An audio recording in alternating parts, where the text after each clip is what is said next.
तुम लोगों को पता है कि रूम में जो है विंडो जो खिड़की है नीचे क्यों लगता है और वेंटिलेटर ऊपर क्यों लगता है? आखिर तुम लोग ये भी बात समझ रहे होगे कि जो पंखा में कभी फैन में जो है ये देख रहे होगे कि फैन में कोई भी ऐसा कूलिंग सिस्टम एसी की तरह नहीं होता है। इसमें कोई ऐसी चीज़ नहीं है जो ठंडी हवा भेजती है, फिर ये रूम को ठंडा कैसे करती है। आपको ठंडा का अनुभव क्यों होता है? बाहर से आते हैं पंखा चलाते हैं बहुत ज़्यादा ठंडा अनुभव होता है, क्यों होता है, कैसे होता है? इस चीज़ों को समझना है कि आखिर खिड़की जो है और खिड़की की साइज हमेशा बड़ी क्यों होती है और वेंटिलेटर छोटी क्यों होती है, और ये नीचे ही क्यों लगता है और वेंटिलेटर ऊपर ही क्यों लगता है। आखिर कुछ तो कंसेप्ट होगा, कुछ तो साइंस होगा, कुछ तो आर्किटेक्चर में, कुछ तो इंजीनियरिंग में ऐसी कुछ चीज़ें बनाई गई होंगी कि आखिर ऐसा क्यों होता है, आखिर इसमें लगता है तो क्यों। हर लोग चाहते हैं कि भैया रूम हमारा काफ़ी हवादार हो। हवादार क्या चीज़ से होता है? आपकी विंडो से होती है, वेंटिलेटर से होता है। वेंटिलेटर, आखिर ये चीज़ें क्यों होती है? ज़रा इस चीज़ को, इस कॉन्सेप्ट को आज इस वीडियो में देखिएगा कि इस एक एक चीज़ वीडियो को अंत तक बने रहेगा। मैं सारी चीज़ों को समझा रहा हूँ।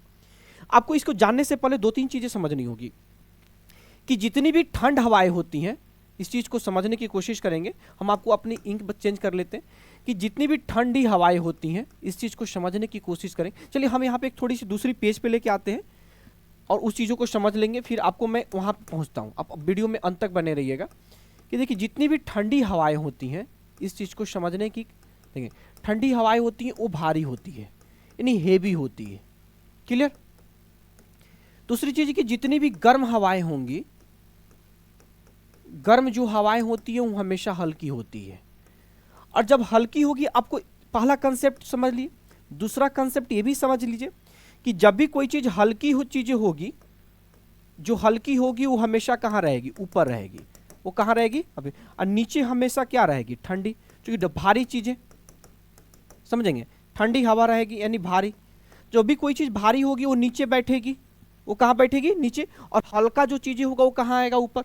हमेशा हल्का चीज़ें ऊपर आता है और ठंडा चीज़ें नीचे आता है। ये बात आप क्लियर समझ रहे हैं यहाँ से?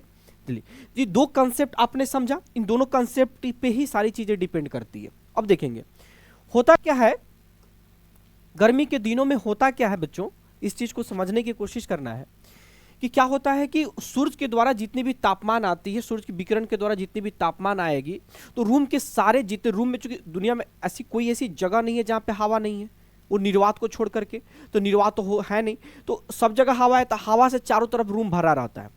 जब रूम में भरा रहेगा तो क्या हो, चुकी बाहर तो टेम्परेचर ज़्यादा है, सूरज के द्वारा प्रकाश, सूरज के प्रकाश से सारी हवाएं गर्म हो चुकी है, तो गर्म हवाएं कहाँ आती हैं? हमारी रूम के अंदर आती हैं। और जब रूम के अंदर आएंगी तो क्या होता है? रूम के अंदर भी जो ठंडे हवाएं हैं उसको गर्म करती है, रूम के अंदर को भी जब गर्म करेगी। और आपको पता है कि जैसे जैसे हवाएं जो इस रूम के अंदर जो है, ये रूम के अंदर जब गर्म होगी, समझेंगे, जब रूम के अंदर जो ये ठंड हवा है धीरे धीरे क्या होगा? ये गर्म होगी, और गर्म जब होगी तो कहाँ रहेगी? नीचे रह नहीं सकती, कि ठंडी हवा भारी होती है, भारी है तब नीचे रहेगी, और गर्म हवाएं कहाँ उठेंगी? ऊपर उठेंगी। कहाँ उठेंगी? ये ऊपर उठेंगी। गर्म हवाएं हल्की होती है, कहाँ उठेंगी? ऊपर। कंसेप्ट को समझिएगा बात को, हम 2-3 कंसेप्ट कि ये कहाँ उठेगी? ऊपर उठेगी। क्लियर? जब ऊपर उठेगी तो जब ऊपर वेंटिलेटर जो लगा रहता है सबसे दीवार के सबसे ऊपर लगा रहता है, यानी छत के आसपास लगा रहता है, तो उससे क्या होता है? ये गर्म हवाएं बाहर निकल करके बाहर चली जाती है, गर्म हवाएं। अब जैसे ही गर्म हवाएं ऊपर उठेगी तो नीचे क्या होगा? तुम्हारा खाली जगह यहाँ बनेगा। अब जैसे नीचे यहाँ तुम्हारा खाली जगह जो बनेगा, तो ये खाली जगह तो रहेगा नहीं, तो क्या होता है कि अब यहाँ पे हवाएं फिर आएंगी। कहाँ से आएंगी? तो ये नीचे जो भी छिद्र दिखेगा, जो भी छिद्र नीचे दिखेगा, जो भी छिद्र जो नीचे दिखेगा वो वहाँ से हवाएं आएंगी। तो नीचे जो विंडो लगा रहता है, खिड़की, और खिड़की से हवाएं बाहर से ठंड हवाओं को लेगा। ठीक है? अब बाहर से ठंड हवाओं को लेकर के कहाँ आएगा? इस जगह को पे आएगा, खाली जगह पे आएगा, और खाली जगह पे जब आएगा तो खाली जगह को भरेगा। फिर से जब यहाँ पे गर्म हवाएं भरती जाएंगी, फिर क्या होगा? गर्म हवाएं जो है फिर गर्म होगी, फिर ठंडा ऊपर उठेगी, फिर ऊपर उठ के वेंटिलेशन से बाहर निकल जाएगी। फिर जब ऊपर उठेगी फिर ब्लैंक होगी, फिर ब्लैंक से फिर जब जैसे खाली जगह नीचे बनेगा तो फिर ठंडी हवाएं अंदर आएंगी, अंदर आई, फिर गर्म होके ऊपर उठी। तो देखो जब ऊपर उठेगी तो वेंटिलेटर के द्वारा बाहर निकलेगी, और जब नीचे जब उसको ब्लैंक होगा तो खाली ठंडा हवा चाहिए, तो ठंडा हवा कहाँ से लेगा? बाहर से लेगा। बाहर लाने के लिए कोई ना कोई छिद्र चाहिए, कोई ना कोई दीवार में जगह चाहिए जहां से बाहर से आए, तो उस चीज के लिए क्या लगा रहता है? विंडो लगा रहता है। अब मेरी बात तो समझेंगे, कोई भी भारी चीज है तो इसका मतलब उसका आयतन भी ज्यादा होगा तो उसको आने के लिए जगह बड़ा चाहिए, इसलिए देखो विंडो को जो होता है हमेशा वेंटिलेटर की अपेक्षा बड़ा होता है। विंडो जो होता है हमेशा बड़ा लगाया जाता है, किसके अपेक्षा? वेंटिलेटर की अपेक्षा। और गर्म हवाएं हल्की होती है तो बाहर निकलने के लिए बेचैन होती है। दूसरी चीज, हवा आने का रफ्तार ज्यादा होता है लेकिन जाने का रफ्तार कम होता है। तो इस स्थिति में क्या होता है, थोड़ा थोड़ा भी छिद्र रहेगा तो रफ्तार में निकल जाती है। अगर रूम में वेंटिलेटर नहीं होगा तो क्या होगा, और वेंटिलेटर जब नहीं होगा रूम में तो क्या होगा बाबू, इस चीज को समझने का कि नीचे बाबू मान लीजिए कि देखिए हवाएं नीचे ठंडी है, फिर गर्म होगी, जैसे जैसे गर्म होगी ऊपर उठेगी, लेकिन ऊपर उठी लेकिन इसको निकलने का जगह तो है नहीं, इसको निकलने का जगह बाहर तो है नहीं, क्योंकि बहुत सारे आजकल रूम में शहरों में क्या वेंटिलेटर लगा ही नहीं रहता है, घर के बगल में घर रहता है तो खिड़की भी नहीं होती। तो उसी सिचुएशन में क्या होगा कि हवाएं तो ऊपर उठेंगी जरूर, उसकी अपना नेचर है, उसकी प्रकृति का नियम है, हवा का अपना गुण है कि वो जब गर्म होगी तो ऊपर उठेगी और नीचे ठंडी हवा आएगी। लेकिन ऊपर उठी लेकिन वो तो छत में ही टकरा रहे ना, वो तो निकल नहीं रही है, तो धीरे धीरे धीरे धीरे धीरे धीरे क्या होगा कि रूम में ही जमा होती रहेगी, जमा होती रहेगी, जमा होती रहेगी। और जब जमा होती रहेगी तो उसमें क्या हो, धीरे धीरे अपनी जगह छेकते जाएगी, तो गर्म हवाएं जो है धीरे धीरे नीचे भी आती रहेगी और नीचे नीचे आती रहेगी। और उस सिचुएशन में क्या होगा कि पूरा रूम जो है आपका गर्म हो जाएगा। और जब ये जो पंखा जब चलेगा, ये जो पंखा भी चलेगा तो इस पंखा भी क्या कर सकता है, क्योंकि हवा जो है सिर्फ रूम में गर्म है और गर्म हवाओं को निकलने का वेंटिलेटर का जगह नहीं है, ठंडी हवा को आने का जगह नहीं है अगर खिड़की नहीं है रूम में। तो अगर ठंड हवा आती भी है तो क्या, गर्म हवा है तो सुबह से आप अंदर ही है, तो वेंटिलेटर नहीं है, तो इस स्थिति में पंखा भी क्या होती है, गर्म हवा देती है, हवा देती नहीं है। इसका क्या कंसेप्ट है, जरा अब पंखा के बारे में आइए। अब आइए हम लोग सेकेंड स्टेप में समझते हैं कि पंखा में कोई कूलिंग सिस्टम नहीं होने के बावजूद भी पंखा गर्म कैसे करता है, ये चीज कंसेप्ट को समझने। देखो अब होगा क्या, देखो जैसे ये पंखा जो तुम्हारा चलेगा, अगर बात समझेंगे, अगर जैसे जैसे ये पंखा चलता है तो इस पंखा का काम क्या, पंखा का कंसेप्ट क्या है, जरा इस चीज को समझने की कोशिश करेंगे। ये पंखा चला तो पंखा की जो डायना जो ऐसे बनाया जाता है ना, ऐसे इसकी डिजाइन की गई है पंखा को कि जब ये चलेगा तो इसका करना क्या है कि देखिएगा हमेशा कोई चीज पंखा चलेगा, जैसे हेलीकॉप्टर तो नीचे की सारी चीजों को उड़ा के, अगर नीचे नीचे छोटे छोटे छोटे छोटे कागज के टुकड़ों को आप डाल दें तो सारी नीचे को उड़ा ले जाएगा। इसका मतलब क्या है कि हमेशा पंखा को ऐसे चलाया जाएगा ना, तो उसका कंसेप्ट ये होता है कि नीचे की चीजों को उठा के ऊपर ले जाना, नीचे की चीजों को उठा करके ऊपर ले जाना। तो होता क्या कि जैसे जैसे पंखा जब चलेगा तो इस कमरा में जितनी आपकी हवाएं रहेंगी गर्म, क्योंकि नीचे जितनी गर्म हवाएं रहेंगी वही हल्की होंगी। हवा तो मान लीजिए ठंडी भी नीचे है, समझने की दो तरीके से काम करेगा कि नीचे जितनी भी हवाएं हैं उसको ऊपर उठा के लेके जाएगा, नीचे से उसकी कंसेप्ट है कि नीचे से उठा करके रोटेशन मेथड के द्वारा ऊपर लेके जाएगा, समझेंगे, ऊपर लेके जाएगा। तो मान लीजिए कि नीचे हवा दोनों प्रकार की, ठंड भी है और गर्म भी है, लेकिन हल्की कौन होगी, ठंडी हवा। क्या आप जब पंखा चलाते हो तो आपकी बेड उड़ के जाएगा, कंबल उड़ के जाएगा, मोबाइल उड़ के जाएगा? नहीं, लेकिन कागज के छोटे छोटे टुकड़े उड़ के जाएंगे, धूल कण उड़ के जाएंगे, क्योंकि हल्का होता है। तो जब चीजें हल्का होगी, हल्का कौन होता है, गर्म गए हवाएं। तो ये क्या करते हैं, पंखा जब चलेगा तो सबसे पहले गर्म हवाएं ऊपर उठेंगी और ऊपर उठेंगी, और जब ऊपर उठेंगी तो यहाँ पे जो तुम्हारा वेंटिलेटर जो लगा रहेगा उस वेंटिलेटर से बाहर निकल जाएंगे। अब जैसे निकलेंगी बाहर तो यहाँ पे खाली जगह बनेगा, खाली जगह होता है, देखो इस खिड़की से इसमें अंदर हवा आने लगेगा।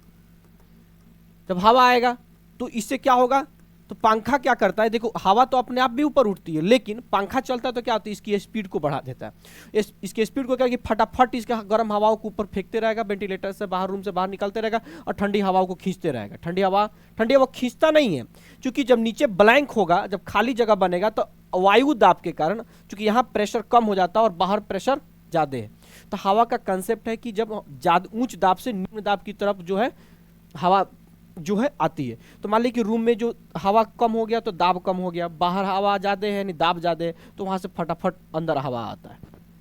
ठीक है, तो पंखा का सिर्फ इतना काम है कि नीचे की गर्म हवाओं को स्पीड में, जितनी तेज स्पीड में चलेगी, जितनी इसकी एयर डिलीवरी ज्यादा होती है, ठीक है, उतना ज्यादा हवा को ऊपर उठा के फेंकते जाएगी, ऊपर उठा के फेंकती जाएगी। ठीक है, और नीचे जब वायु दाब कम होगा तो बाहर से आपकी हवा आती रहेगी। इस कारण जब बाहर से हवा जब आएगी तो आपको ठंडा अनुभव होगा, और जब बाहर निकल जाएगी तो उससे क्या होता है, आपको ठंडा अनुभव होता है। लेकिन पंखा में ऐसा कोई कूलिंग सिस्टम नहीं होता है, क्योंकि अंदर सिर्फ एक मोटर लगा है, कैपेसिटर लगा है। मोटर का काम क्या है, सिर्फ इसके डायना को नचाना, इसके पंखे को नचाना। इसमें कोई ऐसी एसी की तरह कूलिंग सिस्टम नहीं होता है। तो ये जो है सारा किस सिद्धांत पे काम करता है, तो गर्म हवाओं को ऊपर उठाने के सिद्धांत पे काम करता है। दूसरा वाष्पीकरण विधि। अब आइए दूसरा कंसेप्ट समझते हैं पंखा का, कि पंखा से हवा क्यों आता है। पंखा करता क्या है कि जब भी पंखा जब चलता है तो आपके शरीर पे मान लीजिए कि बाहर से कहीं से आ रहे हो, बाहर से एकदम हाँफते हुए आ रहे हो, और यहाँ पे क्या आपके शरीर पे पसीना बना है, मान लीजिए कि पसीना है, तो करता क्या है कि इस पसीना को इस पंखा ने इस पे क्या करता है कि पंखा जो है इस पसीने के जो वाष्पीकृत कर देता है, वाष्पीकृत कर। और जैसे वाष्पीकरण का क्या होता है, वाष्पीकरण उसे कहते हैं जब पानी भाप में बदलने, यानी किसी भी द्रव को भाप में बदलने की क्रिया को क्या बोलते हैं, वाष्पीकरण कहते हैं। जब पानी जैसे आप लोग गर्म करते हैं तो भाप बनता है, तो वाष्पीकृत होता है। तो नदी है, गर्मी के दिन में सूख जाते हैं तो कि वाष्पीकरण विधि द्वारा। आप थोड़ा पानी पतीली में करके आप छत के ऊपर रख तो गर्मी के दिनों में उड़ जाएगा, तो किस विधि से उड़ता है, भाप बन के उड़ता है। भाप बनने की क्रिया को क्या बोलते हैं, वाष्पीकरण बोलते हैं। तो वाष्पीकृत करता है, जब भी वाष्पीकृत करेगा तो क्या करेगा, और जब से वाष्पीकृत करेगा तो आपके शरीर के पसीना उड़ जाएगा। जैसे भाप बनेगा, जब तक वो पानी के रूप में था, पसीना के रूप में शरीर पे था, जैसे ही वाष्पीकृत होगा तो उड़ जाएगा। जैसे ही उड़ेगा तो आपके शरीर में जो है वहाँ पे ब्लैंक हो जाएगा। जैसे ही ब्लैंक होगा तो शरीर के अंदर का जो टेम्परेचर है वो चीज़ें, उसको अंदर का टेम्परेचर बाहर के टेम्परेचर से कम होगा, तो चीज़ें क्या करेगा, आपका वहाँ पे ठंडा अनुभव होता है। इसलिए जब भी आप बाहर से हाँफते हुए आते हो या पसीने से लथपथ आते हो तो पंखा जैसे चलाते हो तो आपको ठंडा अनुभव होता है, क्योंकि आपके जैसे पंखा चलेगा आपके शरीर की जितनी पसीना है, गर्मी है, उसको सभी को वाष्पीकृत करके बाहर फेंक ऊपर उठा देगा, शरीर से हटा देगा। जैसे शरीर से हटा तो शरीर आपका ब्लैंक होता जाएगा, तो नेचुरल रूप से आप ठंडा अनुभव करेंगे, चाहे खिड़की से भी ठंडा हवा आती रहेगी। ठीक है, तो इसी कंसेप्ट के द्वारा अभी तक आप यही समझ रहे थे कि पंखा ठंडा हवा देती है, बिल्कुल नहीं देती है। आप ये समझे कि विंडो जो है नीचे क्यों लगाते हैं और वेंटिलेटर ऊपर क्यों लगाते हैं। तो वेंटिलेटर ऊपर क्यों लगाते हैं कि गर्म हवाओं को जाने के लिए ऊपर जगह चाहिए, और विंडो नीचे इसलिए लगाते हैं कि ठंडी हवा को आने के लिए नीचे से जगह चाहिए। और भारी हवा जो है थोड़ा ज़्यादा स्पेस लेती है, ज़्यादा ठंडा हवा चाहिए आपको, इसलिए विंडो जो होती है बड़ी साइज़ की होती है और वेंटिलेटर छोटे साइज़ की होती है। तो आज आप ये कंसेप्ट समझे, और हमारी वीडियो अच्छी लगी हो तो आप फटाफट अपने दोस्तों को शेयर कीजिएगा। ठीक है साथियों, और हमारी वीडियो अच्छी लगी हो तो चैनल को सब्सक्राइब भी करना नहीं भूलिएगा। Thank you.